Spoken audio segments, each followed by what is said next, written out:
ഒരു ബിരിയാണി ഉണ്ടാക്കിയ പൊല്ലാപ്പ്. ചിക്കനിലെ എല്ല് തൊണ്ടയിൽ കുടുങ്ങി. യുവതിക്ക് 8 മണിക്കൂർ നീണ്ട ശസ്ത്രക്രിയ. ബിരിയാണി കഴിക്കുന്നതിനിടെ ചിക്കനിലെ എല്ല് തൊണ്ടയിൽ കുടുങ്ങിയ യുവതിക്ക് 8 മണിക്കൂർ നീണ്ട ശസ്ത്രക്രിയയിലൂടെ പുതുജീവൻ. കുർള സ്വദേശിയായ 34-കാരി റൂബി ഷെയ്ഖാണ് ശസ്ത്രക്രിയയിലൂടെ ജീവിതത്തിലേക്ക് തിരിച്ചെത്തിയിരിക്കുന്നത്. അത്താഴം കഴിക്കുന്നതിനിടെയായിരുന്നു റൂബിയുടെ തൊണ്ടയിൽ എല്ല് കുടുങ്ങിയത്. സമീപത്തെ റെസ്റ്റോറന്റിൽ നിന്ന് കുടുംബത്തോടൊപ്പം ഭക്ഷണം കഴിക്കാൻ പോയപ്പോഴായിരുന്നു അപകടം. 3.2 സെന്റിമീറ്റർ നീളമുള്ള എല്ല് തൊണ്ടയിൽ കുടുങ്ങുകയായിരുന്നു. പരിശോധനയിൽ എല്ല് കിടക്കുന്നത് സങ്കീർണമായ അവസ്ഥയിലാണെന്നും ശസ്ത്രക്രിയ വേണ്ടിവരുമെന്നും ഡോക്ടർമാർ അറിയിച്ചു. 8 ലക്ഷം രൂപയാണ് ശസ്ത്രക്രിയയ്ക്ക് ചെലവായത്.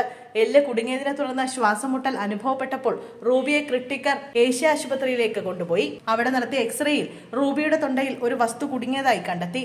തുടർന്ന് ശസ്ത്രക്രിയാ വിദഗ്ധർ ഇത് പുറത്തെടുക്കാൻ ആരംഭിച്ചപ്പോൾ അസ്ഥി മുകളിലേക്ക് നീങ്ങിയിരുന്നു. ഇത് അപൂർവമായ സംഭവമാണെന്ന് ഡോക്ടർമാർ പറഞ്ഞു. എല്ല് തൊണ്ടയുടെ മുകൾ ഭാഗമായ നാസോഫറസിലേക്ക് സഞ്ചരിച്ചതായാണ് കണ്ടെത്തിയത്. അന്നനാളത്തിലുണ്ടായ സമ്മർദ്ദം മൂലമോ അല്ലെങ്കിൽ അനസ്തേഷ്യ മൂലമോ അസ്ഥി മുകളിലേക്ക് നീങ്ങിയതാകാമെന്ന് ശസ്ത്രക്രിയയ്ക്ക് നേതൃത്വം നൽകിയ ENT സർജൻ ഡോക്ടർ സഞ്ജയ് ഹൊലേല വിശദീകരിച്ചു.